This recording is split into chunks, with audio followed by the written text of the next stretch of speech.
Report to the cloud. Great. All right. Well, welcome everybody. It is the noon hour, so we're going to get started. I'm so excited to be presenting today. I'm Christy Bemis, and I'm here with Lisa Krupp from the World Citizen. So welcome. You're in the right place. If you are here for the talk on Seek Peace Within and in Others, that's presented by World Citizen. So I'm so happy to be here.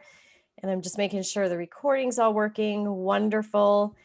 And I'm going to start doing a shared screen.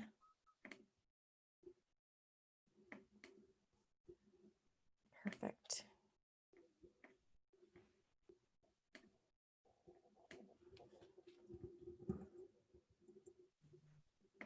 Awesome. All right. Lisa, are you able to see the presentation? I am on, and it's looking beautiful. Welcome, everybody, and good afternoon. I'm Lisa Krupp with World Citizen. We're so excited to be hosting Christy Bemis today. I want to tell you a little bit about her. Christy Bemis is a psychotherapist in private practice with over 20 years of experience. She's also an author and a speaker, igniting audiences to create positive change in their lives and in the lives of others. She is a graduate of the University of Wisconsin system with degrees from Madison and a graduate degree from Milwaukee. She's taught at the graduate level and is trained in nonviolent crisis communication. She is the mother of 2 and enjoys the outdoors, reading, and writing in her free time. I know she loves to kayak for sure. Also a passion of mine, and I would like everybody to welcome her. Thank you, Christy. Thank you. Thank you for that. I just wanted to start out by giving like an overview of what we're going to be covering today. I love that World Citizen chose the word seeking peace versus finding, because seeking to me speaks that it's a lifelong process. We never get to an end of now we found peace. Like it's a lifelong endeavor that we're seeking peace within ourselves and with others. And so I love that piece of things. And so today we're going to learn tools personally to seek peace within. And then we're also going to learn tools of seeking peace in our interactions with others. And I want to share with you and kind of anchor the work in my 4 quadrants of control model and how it can be a model of change for you. For me, I've been developing and working with the model for about 5, maybe even 7 years, but really in the last year honed in on an actual visual model for all of the people that I work with to follow. And so I really want to ground the work in that model. I think it's incredibly beneficial in life. Other things to note is that it is a 90-minute webinar, and we certainly will take a pause at some point if you want to run quick and replenish your beverage, or you want to run to the bathroom, and then we'll come back.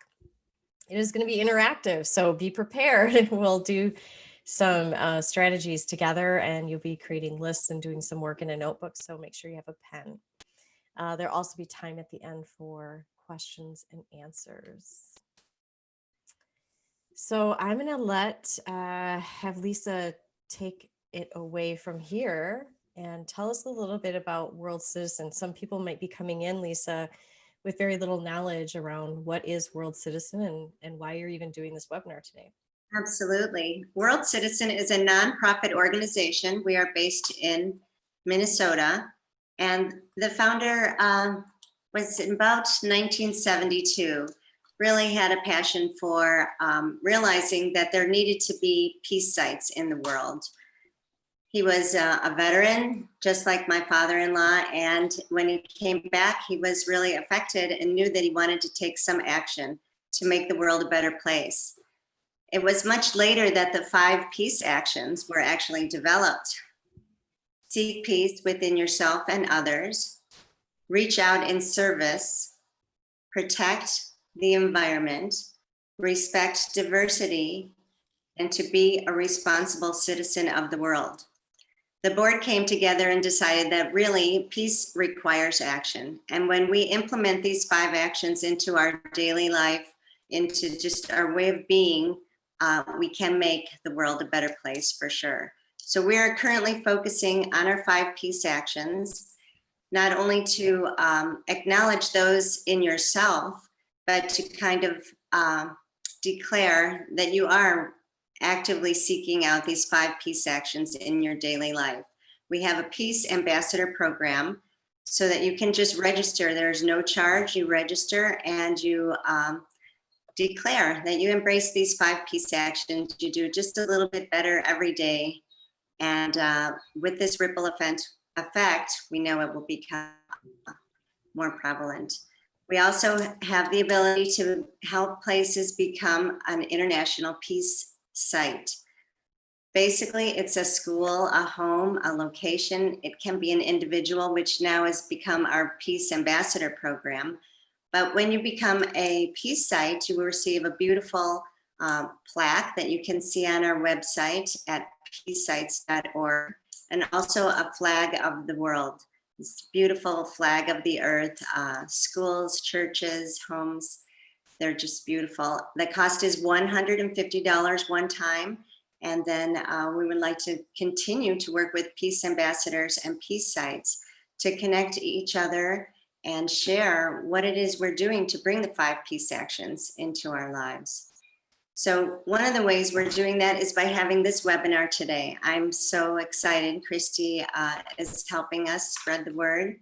And this will be a first of many series. We're going to do things on diversity, all of our peace actions. We want to hear from each and every one of you. If you have ideas or things you would like to share, please contact us through our website. Wonderful. Thank you for that overview. And it really grounds the work that we're doing in this webinar regarding finding peace within. And so Lisa will join us towards the end again and be able to answer any questions people might have about what's going on with World Citizen. Let's see. I'm going to pin that video. Great. Wonderful. So let's dive in. Let's get started. A little bit about me. Like Lisa said, I am a psychotherapist. I own my own private practice in the Madison, Wisconsin area. And I have written a book, co-authored a book with Anne Murgatroyd-Sowie, Ignite Your Life. I am a speaker here, and I am a coach and mentor as well. And I love the life on the water. Water is, for me, my peaceful space. And so nature, water, all those things. I also was a school mental health consultant for the state of Wisconsin and worked as a diversity trainer and taught at Lakeland University on a variety of topics for graduate level students. So that's just a little bit about me. I wanted to start off with, if we could do a poll, let's see.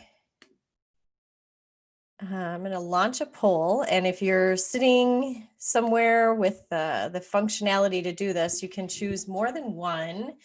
And basically, what does peace mean to you? I kind of took a graph from World Citizen that they had posted on their Facebook page, which I encourage people to follow. But what does it mean to you?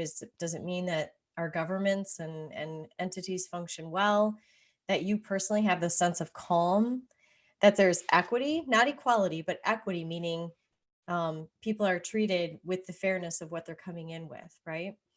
The flow of information that's shared with people is shared with us, and it's actually factual, that we have good relationships with our community, accepting the rights of others, free of corruption and hidden agendas, that there's harmony, that it's free of violence, contentment. And then the last one is that it's free of conflict. So I just kind of wanted to leave it open for another 20 seconds while you tally in. Definitely a sense of calm I'm seeing for people. Equity, okay, is right up there. Communities, accepting the rights of others, is everybody is in agreement with that. Harmony, yes. All right. Interesting. And then free of conflict, we're going to move into that one. 33% of you. Government functions well, 23%. Okay. Interesting. All right. Yeah, so obviously you can see, let's see if I can share the results. Looks like accepting the rights of others is definitely right up there, right? What else? We have equity for all. Not so high on government functioning. I wonder if the year has kind of brought that for us, that we can find peace even amongst some things that don't seem to be functioning well. And free of conflict is not incredibly high. So that's interesting. All right. Beautiful. So for me, when I created that poll and kind of was thinking about what peace means to me personally, I think it's interesting that many of you thought it's not absent of conflict, and I think we've seen that this year, that there's been peaceful contributions to conflict. Conflict is, the disagreement, and whenever we have conflict, it can lead us, if it's done well, into opportunities. In fact, some of the most important relationships in my life, I would say, are peaceful, but they're not free of conflict. So conflict sometimes can lead us to a higher understanding of one another if conflict is done right. So I think that's super fascinating that many of you have kind of agreed with that as well. So peace can be, if we do a good job with it, right? Peace can be constructive management or resolution of the conflict. And it can be maintaining harmony, equity, and a sense of calm. Those are some things that peace can be. I also wanted to indicate the chat room is open. Oh, thank you, Elena. I know where you're from. You're from New York. Peaceful conflict can promote growth. Exactly. Yeah, and if people want to contribute to the chat and just even chime in, where are you? Hi from New York. Where are you coming in from? That would be wonderful. Wonderful. So we want to know where everybody's kind of jumping in on. Love that. So we're going to get interactive. Like I said at the top of our time together, we're going to make a list first. What do you control in your life? I want you to take out your pen and your paper and just spend about a minute right now and make a list of what you do control in your life. Okay, so we're just going to take a minute and do that. What do you control?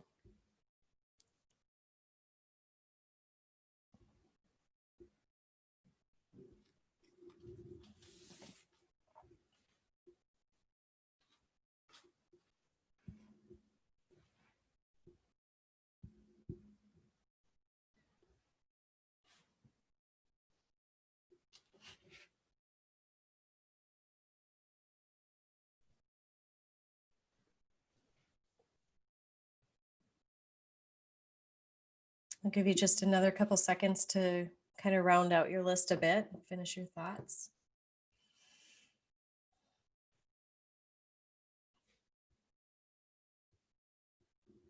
Wonderful. Okay. We're going to make another list. What do you not control in life? This list is going to be much longer, but I just want you to take a minute and think about the things in your life that you definitely realize right in this moment of time, I really don't have control over that. Okay. So take another minute and make that list of what you do not control of in life. And certainly this year, 2020, has given us a lot of additional things that we can add to that list. I'm pretty sure many of you would agree with that.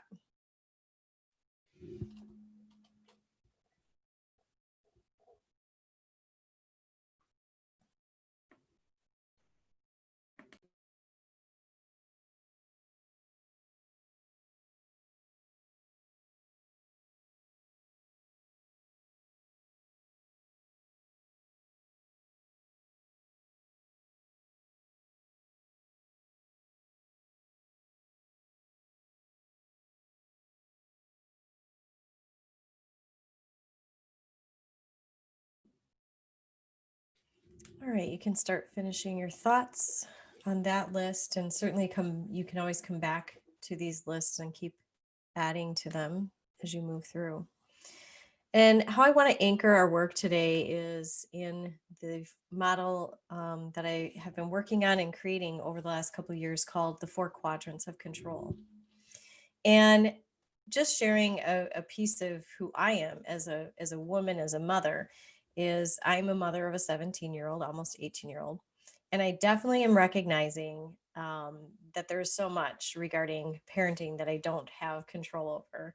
And as our kids age, they really give us an example of what we don't have control over in life, right? And there's so much, there's so much. So here's my list when I think about what I have control over. I have control over what I consume and put in my body, definitely, and the decisions that I make and that guide me. I have control over my thoughts. I definitely have control over my beliefs and my values, and I can change those. I can change my beliefs and values as I move through time. I can change how I interact with my values. So I might have a value of, let's say, family, but the way that I interpret or interact with family, I can change that across time as I consider new options and new ways of believing about family, right? I can change, I have control over and can change my feelings for the most part. I mean, definitely hormones play a big part in it and chemical imbalances around our feelings. But for the most part, we have control over if we get into a mood or a feeling that creates kind of a mood state, we can shift our way out of it, or we can use devices to shift our way out of. So those are the things I have control over, and definitely my actions. I have control over my actions, right?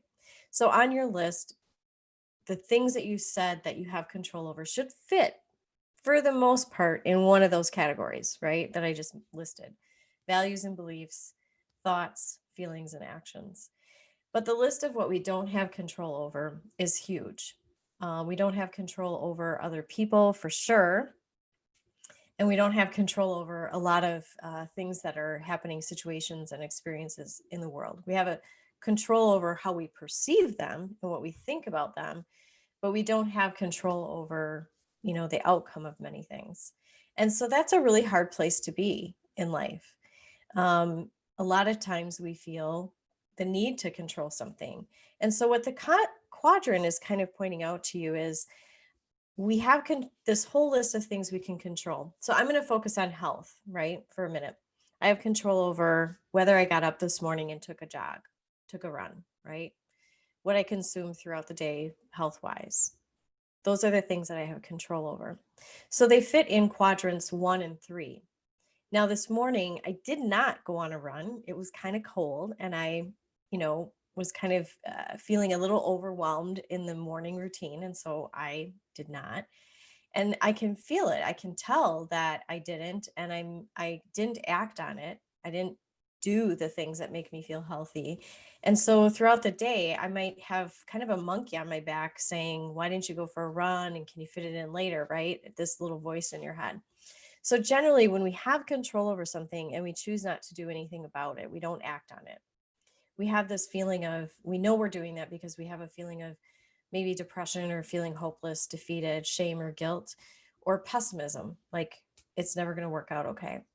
But if I would get up in the morning, and the mornings that I do, and I just go on that run, I feel a sense of accomplishment immediately, a sense of pride. I feel happy and I feel healthy. And so look at your list of the things that you have control over. When do you actually take action on them, and when don't you? And you can generally tell that you are taking action on them if you're feeling those feelings that I have in quadrant 1. And you can generally tell that you're not acting on something that you have control over because you'll have the feelings that I show you in quadrant 3. So the other piece of all of this is when we don't have control over things, and it's a lot, but we're constantly trying to change or do something about them, take action on them. You know that you're doing that because you're feeling angry, maybe frustrated, potentially triggered, and this feeling of just feeling out of control in life. And I know that many of us have been feeling that this year because of the circumstances with the pandemic and the circumstances with at least US politics and things like that. There's been this feeling of frustration and out of control, and definitely around issues around race and diversity. There's this feeling of anger and out of control. Now, I'm not suggesting don't make changes and don't take, political action and just kind of belly up and like, I guess there's nothing I can do about that. That's not what this 4 quadrants is saying at all. But what it is saying is that we can actively let go of aspects of it and take control of parts of it. So when we're talking about things that frustrate us, people that went out and worked the polls, they took an aspect of something that they felt very little control over and moved it into quadrant 1, where they were able to say, but this piece I have control over. Or people that participated in peaceful protests over this last year, they took an aspect of one part of something that feels so big and out of our control, and they focused on the pieces of it that would actually be within their control, right? And so there was a sense in many of those people that there's this piece of it I have that I can feel accomplished about, feel a sense of pride and happy. But there's all these other aspects of these issues that come up in our world that we just don't have control over. And so we're going to spend quite a bit of time in quadrant 4 today, because the talk is around seeking peace within when things are outside of our control, right? And seeking peace with others. So tools and skills that will be heavily anchored in the quadrant 4.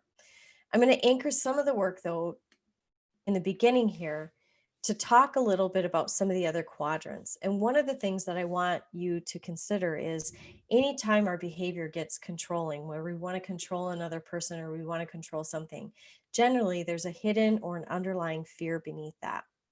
I want you to think of controlling behavior like the tip of the iceberg. That's just 10% of the story.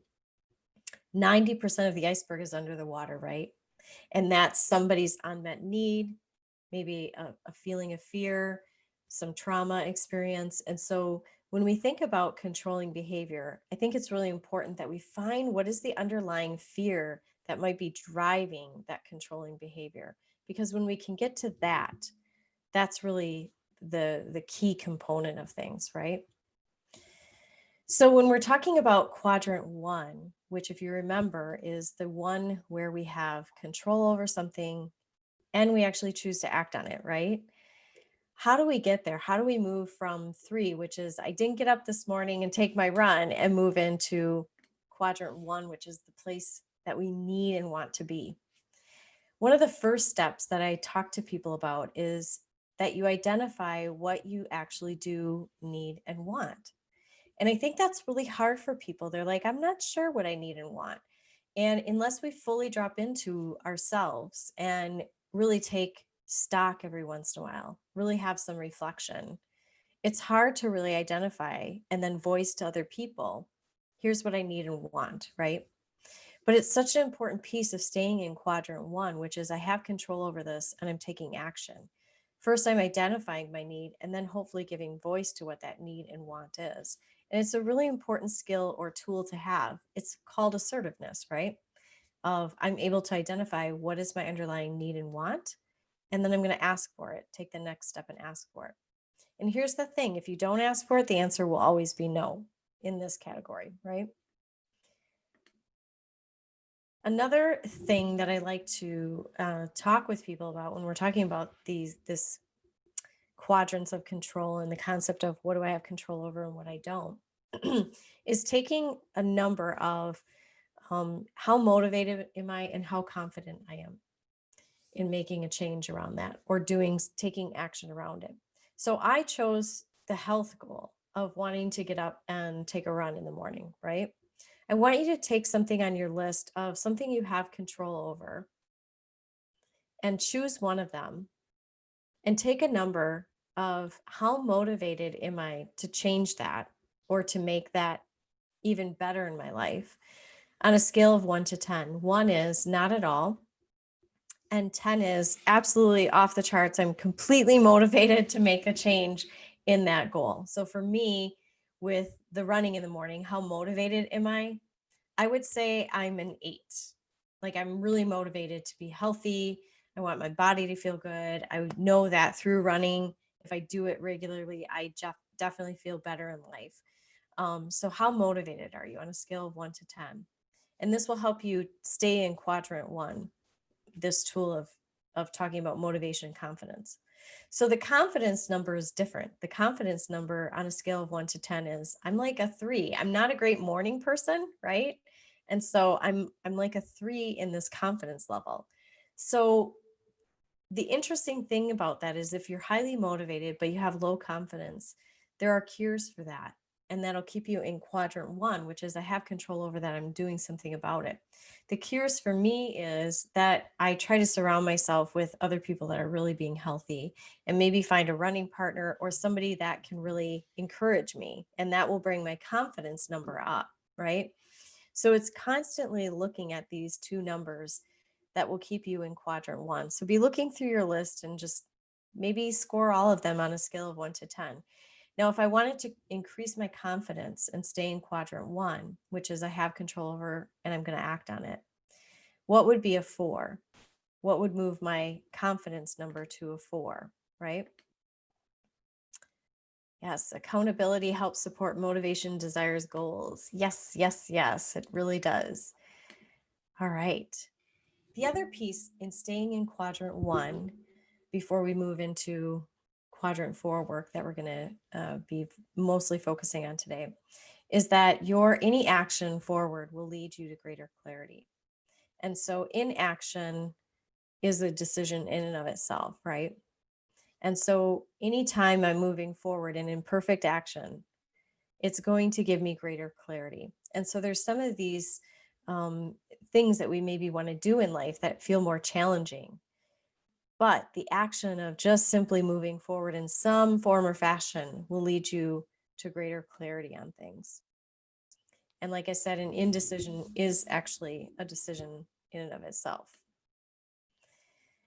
The other piece that I like to talk about in staying in quadrant 1 is to get out of the overwhelm of all of the things that you might need to do and just focus on your next best step. And so when Lisa was talking about some of the world peace sites and things like that, it might be overwhelming to think about all the things that we could do for world peace, right? All of the many things can lead us into doing nothing because it just feels like too much, too much, too much. But if you took action on one thing and you said, look, I'm going to host one site. It's not going to be everything the world needs, but it's that one drop in a bucket of all of these possible drops that other people are doing that will contribute to a sense of world peace. And so that's what I kind of look at these world peace sites too, is it could be your little contribution. And then when you combine them all the possible contributions of other people doing world peace sites, what is possible for the world if we were all thinking of that? All right, great. Talked about moving forward imperfectly. The other thing that I wanted to kind of focus on is when we're in that quadrant 2 area. Now, just to remind you, if you didn't take like a phone picture, I'm always taking phone pictures when I'm part of a webinar. So if you didn't take a phone picture though, quadrant 2 is that quadrant that was at the top where it was, I don't have control over things and I'm trying to control them, right? And you're in there because you're feeling angry. You might feel a sense of frustration and feeling out of control, right? I want you to use your anger or even your sadness sometimes in life as a compass that something is up. A lot of times these are uncomfortable feelings and people just try to stuff them down or numb them down. If I just don't feel so angry about everything, then maybe, I won't feel so frustrated, right? And so we try to squash those feelings down. But I encourage you to sit with uncomfortable feelings because generally it can be a compass that can lead you to a better place of understanding yourself and what your contribution will be in the world. Uncomfortable feelings are there for a reason. They're to make us move from where we are now to where we desire to be. And so to just kind of stuff them down or, make light of them or ignore them altogether. They're there to help move you forward. So I always love the quote, pain pushes until vision pulls. And certainly many of us have felt a ton of pain this year, a ton of pain, right? And so what can that pain do to kind of push us forward and get us, because we don't want to be uncomfortable very long. It's a pretty intolerable condition to feel uncomfortable, but it's serving a purpose to kind of move us forward and move us out of the pain that we're in. And then as you start moving forward, that vision of what you have, the greater vision that you have for your life, will start pulling you out of that discomfort. So I just love that piece. The other piece about quadrant 2, which is I don't have control over it and I'm still trying to, is that when we stay other focused, if she would just, get a job, then I will feel XYZ, right? When we stay other focused, we actually get nowhere. It is by staying focused on ourselves that we actually get somewhere, focused on our reactions, that we can actually get somewhere in life. And so thinking about that is super important. How have I been focusing my time and my energy? Has it been on me and making myself the best version of me? Or has it been on changing my partner or changing the people in my life or making them do X, Y, Z so I feel better, in the world? And this is a super profound place, because as soon as you stop focusing on other people and you start focusing on your beliefs, values, thoughts, feelings, and actions, you will actually see that other people will have no other choice but to pivot or change course to either stay alongside of you, or you might change your group of people altogether, right? And so I'm monitoring the chat a little as we move through. Okay. Yep. Yes. So chatting, yes, you can change. You can put to everyone, all panelists and attendees, if you have a chat that you want me to grab as we're moving through. So how are we doing? Any questions so far?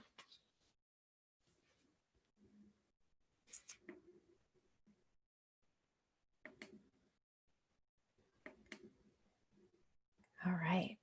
Not seeing any questions. So cool. The rest of our time together. So I really wanted to anchor that work, like I said, in the 4 quadrants of control, like where are we in the quadrants? And for the rest of our time together, because it's seeking peace within and seeking peace in others. So for the rest of our time together, I really want to focus in on those peace-oriented strategies that we can use personally in our own lives for our own sense of peace, and strategies that we can use in interactions with other people. Okay. So how do we find peace and serenity in a world or even situations that feel so out of control?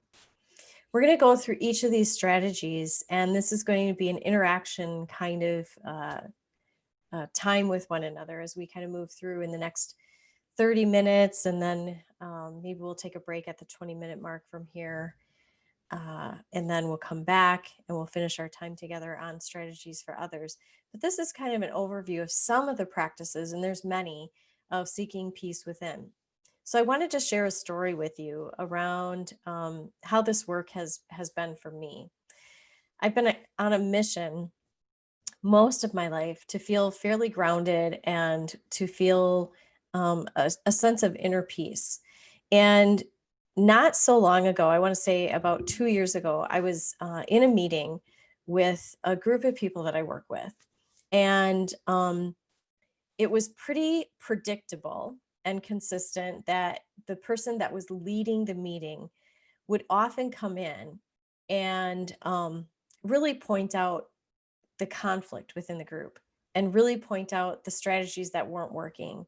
And this person would lead this group in such a way that every meeting I would attend, I would feel my stomach kind of churning. I would show up to the meeting and already be feeling in my body like inner conflict, an absolute sense of like not inner peace, the opposite of inner peace, inner chaos, right?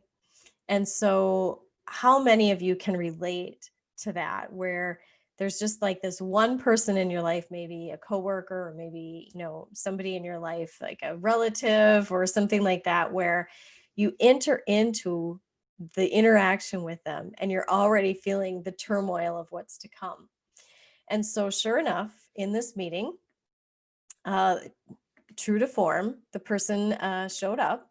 And yep, somebody's like, yes, I can relate. Yes. We've all been in this situation. But the person showed up and was leading the meeting. And we had just done this like week-long project that went pretty well. So I was coming into the meeting feeling tense, but I was also coming off of a high of like, boy, that really went off well for all of us. And so we're all sitting on, in the meeting room together so that we can kind of see one another.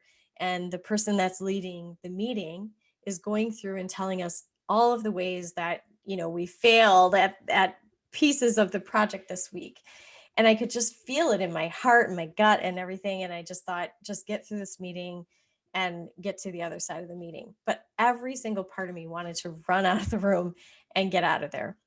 So here's the interesting thing. I'm sitting next to this man who stands up and says, I'm feeling a sense of groundedness. I'm feeling a sense of peace in my body.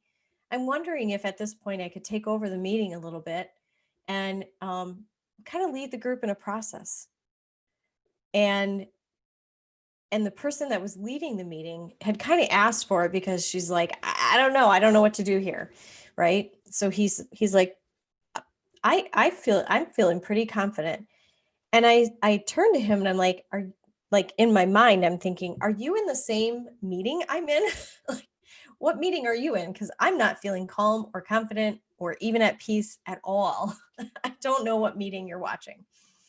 And so then I watched him take the meeting and really lead from a place of personal integrity and absolutely a sense of calm and peace. He had us all take a deep breath, ground ourselves. He led us through a visualization exercise. We all suddenly were starting to feel grounded. And then the meeting that we really wanted to be in, which was a meeting of celebration and deep reflection of what we had just accomplished that week, was produced by him standing up and kind of taking charge of that meeting because he felt good. After the meeting, of course, I pull him aside and ask him, how did you do that? Like, I felt like running out of the room. I don't understand. And he taught me some things that I could do for myself, but also this concept of, you're in charge of your perspective, Christy. So how you come into the meeting is important. True. How we come into the conversation, the dialogue with somebody is super important. But also, while I'm sitting there, I'm absolutely in charge of my body. I'm in charge of how it's going to feel. And so when we look at the feelings that we have in our body like that, it's operating under the sympathetic nervous system. When the sympathetic nervous system is activated, and many of you know this information, so I'm not like telling you anything you don't know already, right?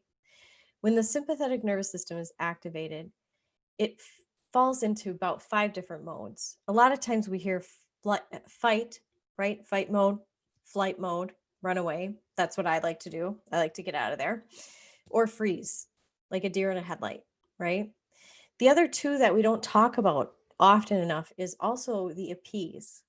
And so that's the person in the room that might be making the jokes or smiling, even though it's like horrifyingly tense, right? And then the fifth one is dissociate.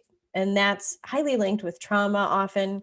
But it's a fairly common response that we have throughout our day. When I get to work, sometimes I forget like how I drove there, what roads I was on, right? That feeling. Or we go to the grocery store and you just kind of go on autopilot. You take the corners, you're not thinking about like where you're going. But in extreme situations, dissociate is like that kind of floating outside the body, the numbness of the body. And so in those moments of time, in order to get a sense of peace and not have the sympathetic nervous system activated in those ways, in those 5 ways, fight, flight, freeze, appease, dissociate, we need to actually activate our parasympathetic nervous system, which will decrease the stress and inner tension that we're feeling. And so, as simple as it sounds, we're going to do some belly breathing, which I know many of you probably practice some of this already, but it's always good practice to remember it. And it's one of the simplest things that I teach in my psychotherapy practice to people. And also, it's one of the simplest things I teach couples, when I'm doing couples work and they're reaching this place of impasse or gridlock with one another. Sometimes it's as simple as what I like to call co-regulating with each other and taking in a couple nice, intentional, deep belly breaths. And it's definitely what this man did when he stood up in front of the room. One of the first things he had us do is let's all take a really deep breath in. And so belly breathing is different than like normal breathing in that if you think about your lungs, throughout our day, often most people are only using like 40% of their lung capacity, maybe 60. And so there's this whole other piece that's activated when you take in a very deep belly breath and then let it out. We're using almost 100% of our lung capacity, which helps clear our brain and it activates our parasympathetic nervous system. So you're actually using the diaphragm, which is at the base of our lungs, right? And taking in a nice deep breath. Sometimes when I'm first practicing this with clients, I have them think of their lungs like it's a glass of water and that you're filling up the water from the bottom all the way to the top. And then you're expelling the water from the top down. And just even that, taking in a couple deep breaths here right now, some of you might be noticing, okay, that's helping calm me. The other thing that's happening when you take in a deep belly breath is you're working that diaphragm muscle, at the base of your lungs. That's really helping pull in that air, push the air out, right? Really being activated. When that's being activated, it's pushing a little bit, putting pressure against our spine. And we have a vagus nerve that runs all the way down our spine, which is our longest nerve in our body. And it's pushing on that vagus nerve. When we activate that vagus nerve, we're actually activating further the parasympathetic nervous system. And if you want to even activate it further, when we take in a deep breath, do an audible sigh, because then the throat is even activating that long nerve throughout our body and activating the parasympathetic nervous system. So let's all practice this for a minute. We're going to take a deep breath, thinking of it like the glass. And expel, and you can even do an audible expel, right? Yeah. Let's do one more.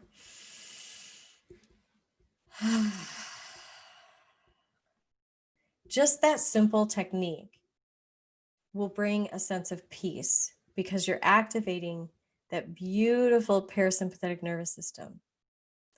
When the sympathetic nervous system, the other one, the fight, flight, freeze, appease, dissociate system is activated, we actually are doing a couple things to our body. One, we're cutting off any kind of rational thought to our cortex and we're in primitive brain systems right away. So there's no rationality to like anything that's maybe even coming out of our mouth.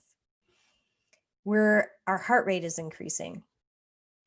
Our breath gets much more shallow. So we're not oxygenating our body, but also our brain, right? Our digestion physically shuts down. That's where a lot of people say, I just get sick to my stomach. If I watch the news too much, sometimes I just have to turn it off and walk out of the room, because it's that feeling of, I don't have control over these things, that quadrant 2 feeling. I don't have control over any of the stuff that I'm seeing on the news. But I'll tell you, the news will still be there if you shut it off. If you take a break from the news for a week, it'll still be there next week. You'll still be an informed citizen in this world. But taking a break might be a good thing to bring you into quadrant 4, which is that sense of peace, right? So the belly breathing is one tool that when my clients are first starting to practice it, I tell them that before you answer any text message or answer any phone call, throughout your day, or go through a doorway. Take in a deep belly breath as you're first starting to learn this technique. What those things do, the text message, the phone call, the doorway, is they're natural cues in your environment throughout your day, because you walk through a lot of doors throughout your day, potentially. You answer a lot of text messages throughout your day. And if you just started training yourself, I can guarantee your body will respond throughout the day better. It'll just feel better. You'll feel more centered throughout your day. And sometimes we need things to remind us to do that, like the walking through the door or answering text messages. Yeah. Great. Okay. The next strategy that I want to talk a little bit about is mindfulness-based strategies. So I think this is super interesting, especially mindfulness for women is super interesting for me because we have estrogen-oriented brains, and then there's testosterone-oriented brains, right? And for estrogen-oriented brains, we are hardwired because of what estrogen does during the development process of our brain. We are hardwired as women to be able to multitask. Where testosterone-oriented brains that are often associated with men and masculine, but we all have both, that is much more focused on one task at a time. So oftentimes I find with my testosterone brain oriented clients that they can do meditation and mindfulness better, or like more traditionally, than what female oriented or estrogen oriented brains can do. Because we have a monkeyer mind. I'm just making up a word, monkeyer mind. Our monkey minds have a lot of multitasking functions. So to shut all of them down to do mindfulness is sometimes harder for my female clients or women that have high estrogen brains.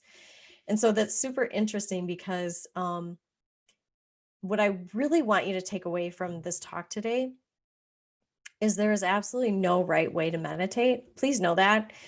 Don't go out and get the expensive like mats that you have to have and like the special clothing for meditation and all the things that take a class that goes with. I mean, do those things if you want, if that helps enhance your experience. But the strategy that I'm going to give you today is like so super simple that it's something that you can use every single day. And remember, action leads to clarity. This is something you have control over. So please do it. And it will lead to clarity around different ways that you can meditate versus having it be like the perfect and one right way. So I want you to move forward with meditation and mindfulness strategies imperfectly, please. So this is a super simple one. I've done it for probably 10 years. And here's the interesting thing about meditation practices that, or mindfulness-based practices. As soon as I put my fingertips together, because I've been doing this for 10 plus years with my fingers, my body actually has motor memory around this practice, and it will automatically go into a state of calm. So if you do start developing a mindfulness-based practice or meditation-based practice, as soon as you get in that space of where you're like practicing it on a regular basis, your body will automatically drop in and go, this is interesting. Like I know what this is. I remember this. This is when my brain gets to slow down, shut down even, and be calm, be in a calm state. So this is a fingertip meditation, a fingertip mindfulness, and you just put your fingertips simply together. Practice with me, please. So my thumbs, my pointer finger, my middle finger, my ring finger, and my pinky finger are all together. And what we're going to do is just simply, for a moment in time, have all the fingertips together. Place them comfortably in your lap. Make sure your legs are uncrossed. Make sure your feet are flat on the floor. Make sure your back and spine is straight. And just take in a couple deep breaths. And what I want you to do is just simply focus on where the thumbs touch. The other fingers, you'll feel them still, but I want in your mind to just focus on that thumb and where that thumb is touching. If it helps to close your eyes and take in a couple deep breaths, please do so.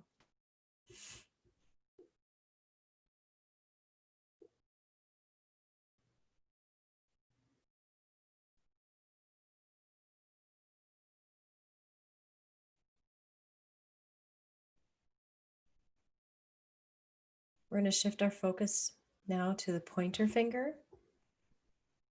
When you're doing this practice on your own, I want you to focus on trying to stay 1 minute in time with each finger. So we're on our pointer finger now. And just take in a couple nice deep breaths, focusing just on where your pointer fingers are touching one another.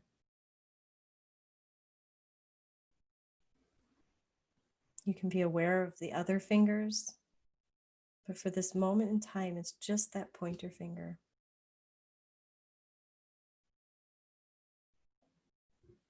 Then I want you to move your attention to the middle finger. Of course, we're working through our fingers a little quicker just for this demonstration. At home, I really want you to take time on this. And just that middle finger, where the middle fingers touch, take in a couple nice deep breaths.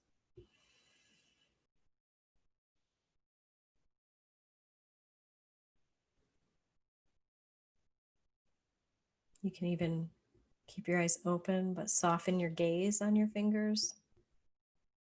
And then we're going to move to our ring finger.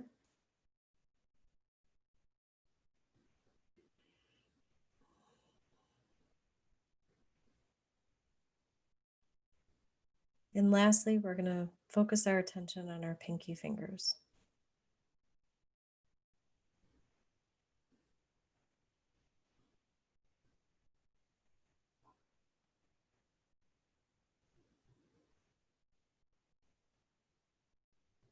All right. If your eyes are closed, open them. If your fingers are still touching, just gently pull them apart. Take in a nice deep breath. Perfect. So here's why I like that meditation. One is you never leave home without your focal points. And meditation and mindfulness strategies do need a focal point of some kind. Sometimes it's an object, sometimes it's a thought, sometimes it's a breath. But with the 5 fingertip meditation, you take these with you all the time. So whether you're traveling, whether you're in traffic, whether you're in a tense meeting, you have these available to you, and you can even do it inconspicuously. Nobody even in a meeting would know that you are doing a breath mindfulness-based meditation, to be in your body and to feel safe in your body.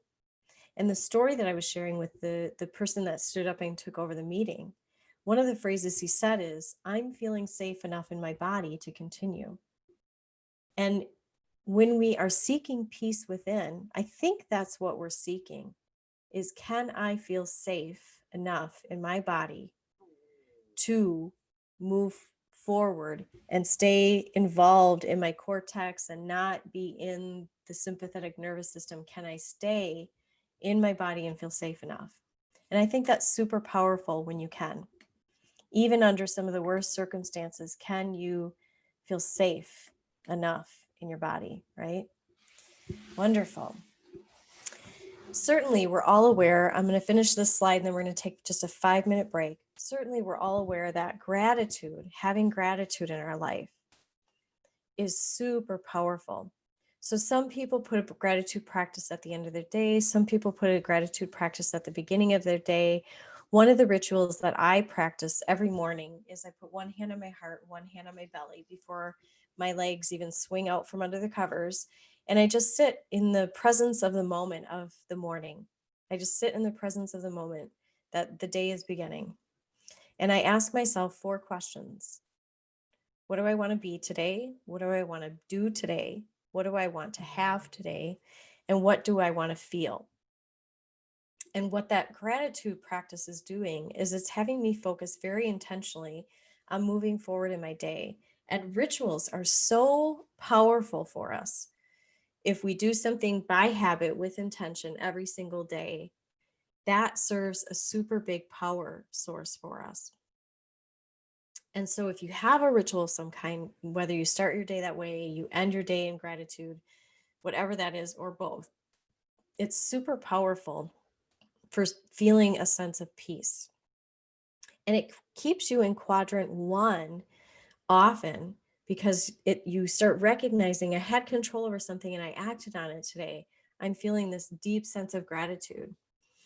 And it keeps you in quadrant 4, which is I don't have control over something and I'm not going to try to push control over it. I'm just going to actively surrender, because you can find some bubble of peace around that, which you don't have control over, right? The fourth practice is around self-compassion.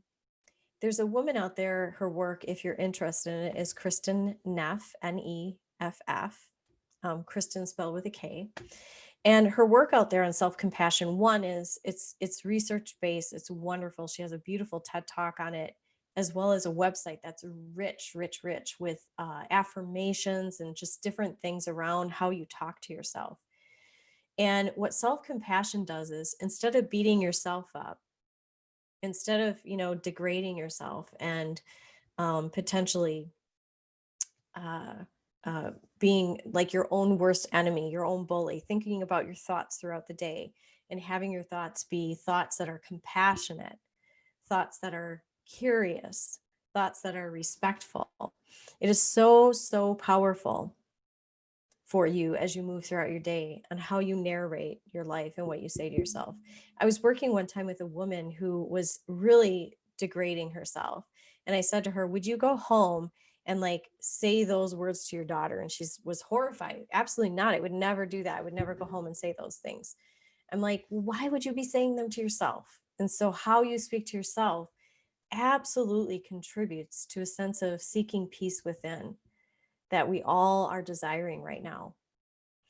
The fifth one is being emotionally literate. And what I mean by that is not just accepting your feelings for what they are. There's a great thing out there if you want to Google emotional feeling wheel.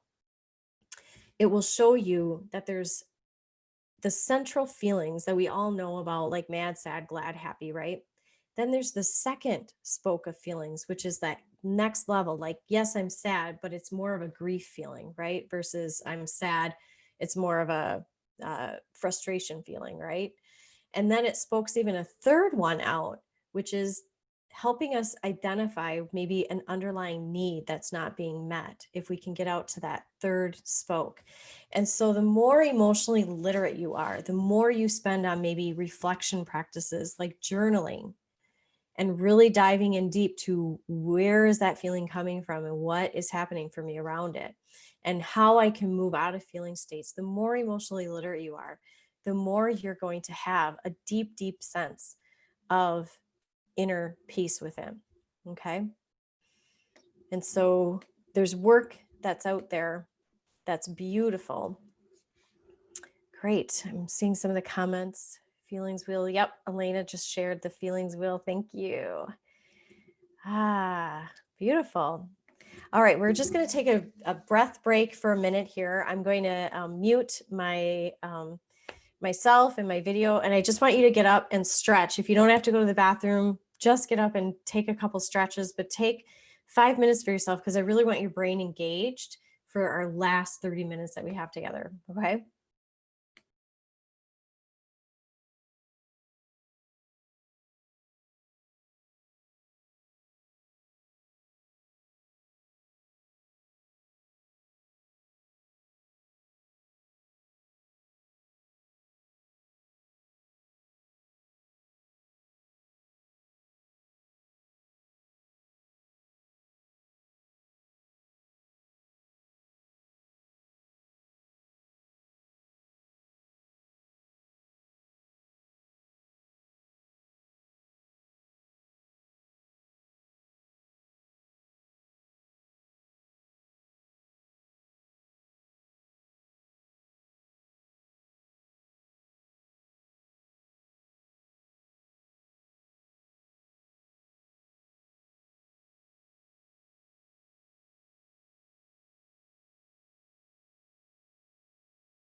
All right, everybody, we're going to be coming back together. I love over the little brief break, I stretched a little bit. And as a speaker, it's always nice to kind of take a little break and get something to drink so that you get through the next 30 minutes, right? And your voice holds out. So thank you for that. I appreciate that. I really appreciate some of the comments in the chat, and I know Elena adds great value. I just love, she's doing some work on breath work herself, I know. The rest of our time together, welcome back from a little stretch break, is all around how can we seek peace in others, right? So here's the thing. We can't control other people. We talked about that right at the beginning of our time together. And as much as that would be an awesome superpower to have, right? If you could just make everybody line up in the way that you wanted them to line up in your life, whether it's people that are closest to you or it's people at the higher level in, politics or, equity work and things like that. Unfortunately, we can't control other people. So all we have is tools of how to move forward. So I want to end our time together and still be able to leave 10 or 15 minutes to invite Lisa back in and follow up with any kind of questions or comments that you all might have. The first one is an exercise around compassionate communication with others. Okay. So it has 4 steps really to it. And when I teach people these steps in my psychotherapy practice or in my coaching practice, it really is and can be life-changing. I know it has been for me in my relationships with other people. The first piece about finding peace in others is really recognizing a couple things for ourselves. One is, what is the intention of the conversation that I want to have with this person? What is the intention? What is the desired outcome? Outcome, not I want to win outcome, this conversation, but outcome in my intention is to know this person on a deeper level. And my intention is to drop in with this person and really deeply know and hear him or her. And so that piece, before we even enter into a conversation with somebody, is super important. So I want you to write that word down. What is my intention? Intention is important, right? The other piece that I want, and I wish people would do this more often because it's so simple and it's at the very beginning of a conversation, is another I word, and it's invitation. I want you to think moving forward about all of your communication with other people as invitations. Here's the key thing about an invitation. A person can RSVP to your invitation and be a yes, or a person can decline the invitation. But what it does is when you invite somebody into the conversation that you want to have with them, and you invite them with love, not anger, the person has the right then, the choice then, to say yes or no to the invitation.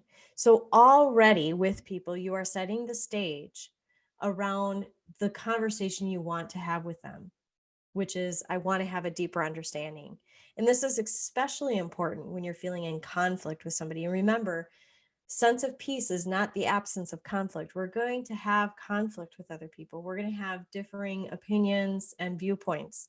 And our goal is not to make the other person see our viewpoint. That's never the goal of compassionately communicating with somebody.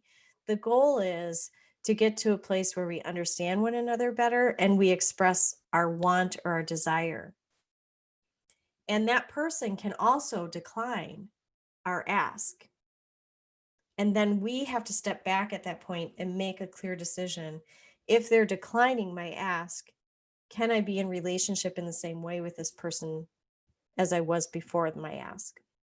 And sometimes assertively communicating what you need and want and having the person decline being able to meet that is data for us to understand we need different boundaries in this relationship. Maybe this is not going to go well for us, or I need to change course or set up some kind of different communication patterns with this person.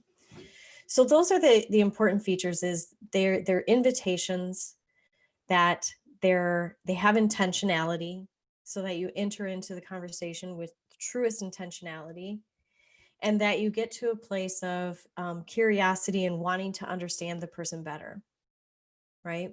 I'm not going to, I might lead this conversation, but I'm not going to lead your choices and voice in this conversation. That's super important, I think. And so these are very different conversations to have with people. I recently had a conversation with somebody that was incredibly intimate, because it started out with conflict, but because we both had this intentionality of, I want to know you more, I want to understand you more, and we used this 4-step process with one another. At the end of the conversation, we didn't necessarily reach a place where it's like, oh, well, now I totally agree with you. But we reached a point where we were able to say, I totally understand you. I totally understand where you're coming from. Even if I disagree, I totally understand where you're coming from. And that leads me to know you better. So that's a super big intentionality to have with these conversations. So the first step is I observe. And here's the important piece that I want you to jot notes around. I observe is not based on judgments, labels, diagnosis, or opinions. So I observe is not, I observed you being a jerk when you told that waiter that they got your order wrong and you use that tone of voice. Like, that's actually not compassionate communication.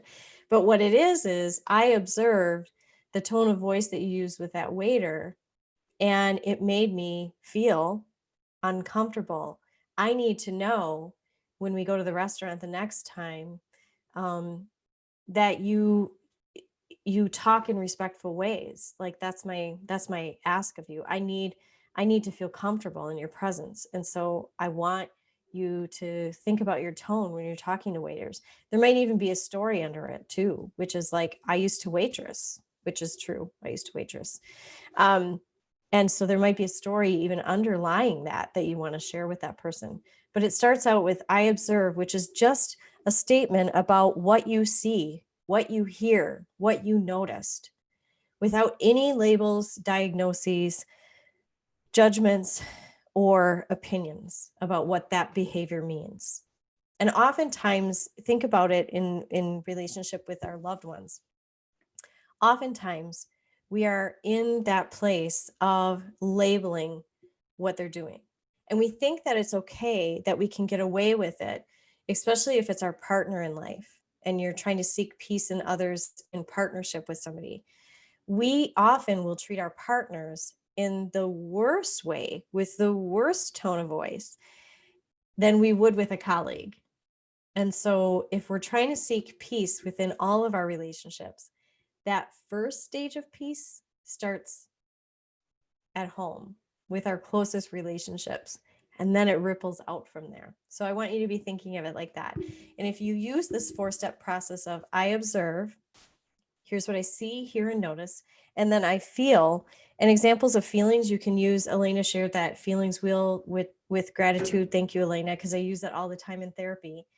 When you're first learning this practice, you can even keep the feeling wheel, or even this, you can find the 4 components of compassionate communication in the compassionate communication. You just can Google search compassionate communication, or you could put nonviolent crisis communication. You can put that in a Google search, and you can find this 4-step process. And I want you to make a commitment now to practice this in the next 24 hours with somebody that you love in your life. Okay.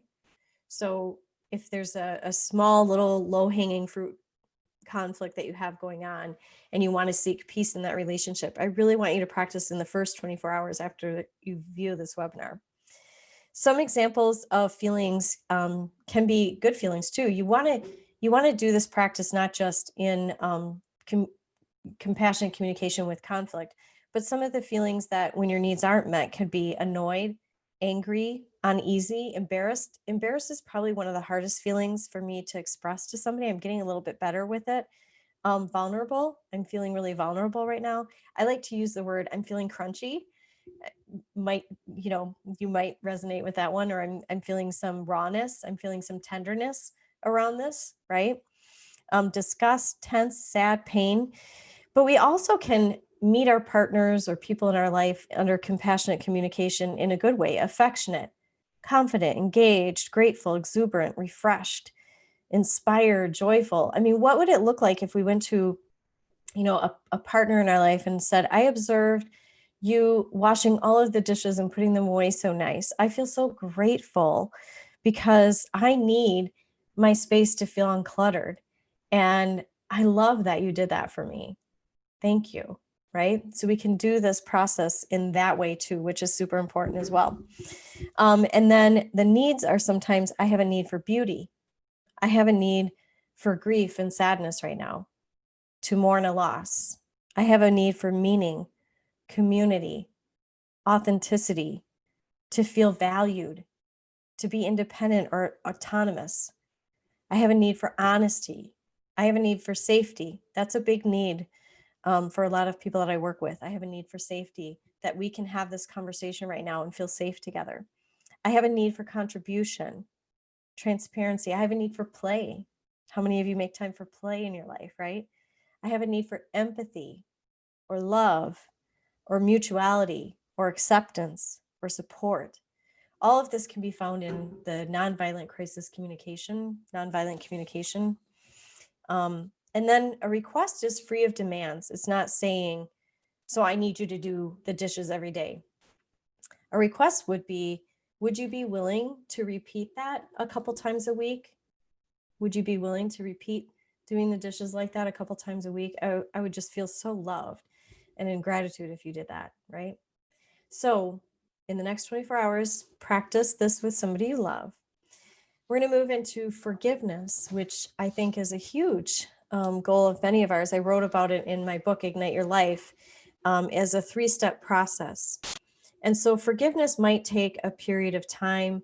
Forgiveness is a lifelong seeking mentality with people in our lives. So the first step of forgiveness that I walk through in my book is the victim letter. So I always like to say to my clients, it's like the bad country song, like the bad, you done me wrong letter. And so you're really writing to a person without the intention of sending it. And you're coming from a place of victim. This is what you did to me. You done me wrong in this way, right? This victim letter might take an hour. It might take a couple days. It's really up to you. And it's also up to how offended, what the offense was, right? So it may take longer, may take years. The next letter is the I forgive you letter. So again, this process might take many years for some people. The I forgive you letter starts out with I forgive you for, and all the places and spaces that you feel like maybe you have been wronged in your life. But there's a whole second piece to this I forgiveness letter that is super important in the process of forgiveness, and it's I forgive me. Because oftentimes in situations, we are holding onto some shame or pieces of guilt. And there's a difference between shame and guilt, right? Shame is I am a horrible, awful person. I am a label. Guilt is I'm not acting in congruence with what I value in life, and I need to change course. My actions are wrong. I am a good human being. My actions are wrong. So the forgiveness letter has that piece to it as well. The absolute third letter, and again, this process can take as long as you possibly want it to take, and you repeat it in various relationships throughout your life. So it's a repeatable process, right? The third letter is the thank you letter. And I know this sounds super weird, but the thank you letter has to do with the lessons that you learned because the person in your life showed up in such a way that they triggered a certain lesson potentially. And I live by this philosophy in order to have peace within myself. that everything happens for a reason. Every person is brought into our life to teach us something about ourselves that we need to learn. And so when we can come from that place, we actually are thanking a person for dimming their light so low for us, in such a low vibration maybe for us, that we needed to see something in ourselves. And everything happens for a reason. So what are the thank yous that you can glean from the situation? So that's my 3-step process. The last tool before we move into question and answer has to do with the concept around curiosity versus assumptions. And so I feel like the longer we're involved in relationship with an organization or with a person or with, a system, the longer we're in play with that organization, person, or system, the more assumptions we begin to develop across our time with that person or system or organization. So what do I mean by that? Your partner that's next to you will do an action or have a reaction. And the longer you've been with that partner, you jump into an assumption about what that action meant, what that activity that they just did, what their reaction was to activity. You automatically jump into an assumption of, I know exactly what you're thinking. And we do this most often, excuse me, in our closest partnerships. So what would it be like if we were more curious and we use the 4 steps of compassionate communication with especially those people that are closest to us? And we led our conversations being curious. Like, I'm curious. I saw that I had the channel on the TV, and I'm just curious. I saw you walked in the room and you just flipped the channel. The old us jumping from assumptions would be like, you're selfish. You're just being a jerk. You're just watching like whatever you want to watch. We jump into these like stories about the other person. But if we can lead with curiosity and just be like, I'm curious what's happening, we might find out something different from the other person. Now they might be like, oh, I didn't even see you there. I didn't even know I was changing the channel for you. Okay. Or I didn't know you were watching TV. You were also reading a book. That's interesting. Like, right. So instead of jumping to assumptions, which will absolutely move us into immediate conflict, how can we lead with curiosity? And how can we lead with curiosity in our relationships with other people? This will bring us peace within, because we're not going to be in constant storytelling in our minds around other people. Curiosity leads to greater vulnerability. Brene Brown has great research out there and great stuff out there regarding the gifts that we have of vulnerability. And curiosity will lead to greater vulnerability of getting to know somebody, even if they've been in our life 20 years, 40 years, 10 minutes. Curiosity leads to a definite connection with other people and a sense of peace in our relationships with other people. So just reviewing then, as we kind of are finishing up here, I'll be inviting Lisa back in when she has a chance to come back in with us and be in community with us. But just to ground the work, where we focus the last piece and all of the peace within exercise and seeking peace in others, we were really grounding the work in our quadrant 4 of how can we learn how to release, let go, surrender actively with love. And that's really a beautiful place when we can be in that place to be in. So welcome back, Lisa. How are you doing? I'm great. I am absolutely loving this webinar. It's just everything I need to know and remember all of the time. I love the tools. It's really been great. Thank you. Thank you. I love the 4 quadrants of control because it just has changed, my life so much in terms of like what I have control over and what I don't. And every time I'm feeling a feeling around like frustration and anger, especially, I am asking myself, what am I trying to control here that I just have absolutely no business controlling? Like, I can't control my daughter. She's 17. She's her own human being. I can control aspects of it, aspects of like boundaries and assertive need requests, but I don't have actual control over another human being. So I think it's super helpful in that way. Yeah. So any questions that people might be having regarding World Citizen? The share around the ambassador program, the peace sites, following you all on Facebook. What are your thoughts about that, Lisa? Well, I'm super excited about our ambassador program. We've had people that have just found us since we've only recently launched it, but people from around the world that have reached out and are so grateful that we have an ambassador program. So you can go to our website, peacesites.org. There is a little description about becoming a peace ambassador, also information about becoming a peace site, ways to connect with World Citizen, because we want to connect lots of people and stay connected. We want to hear what you're doing and how you're implementing the 5 peace actions into your life, because everybody is doing it.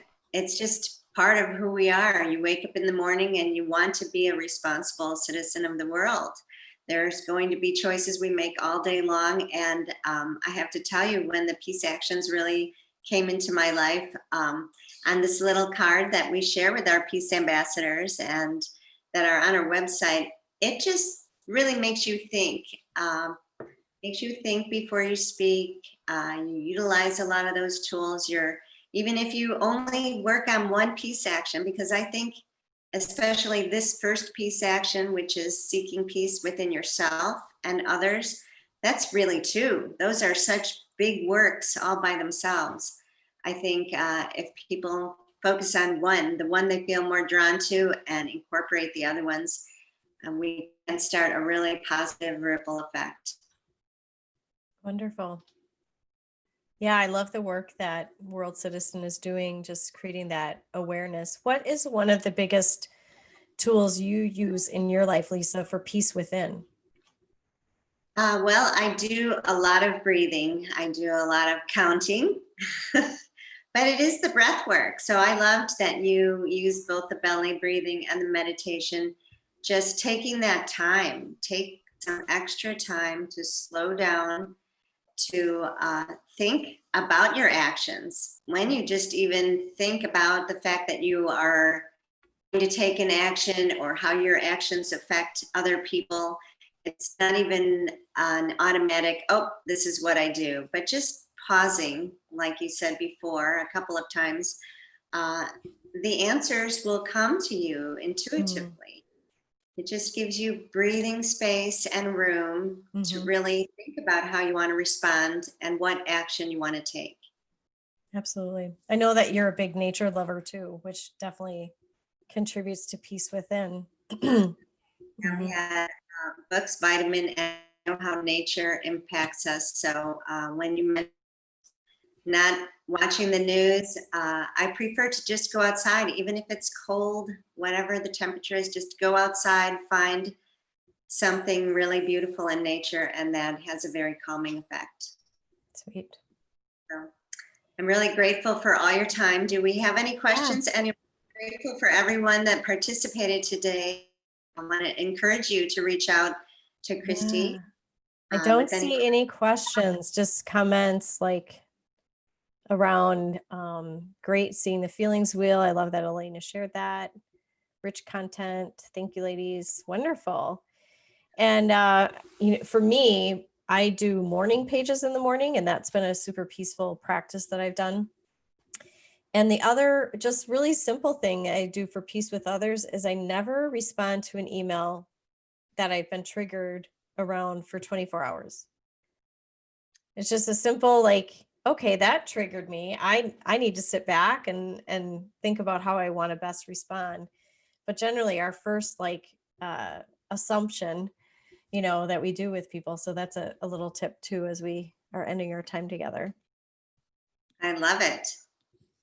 Yeah. So if people want to get a hold of me, you can contact me definitely at my Bemis Psychotherapy and Consulting practice.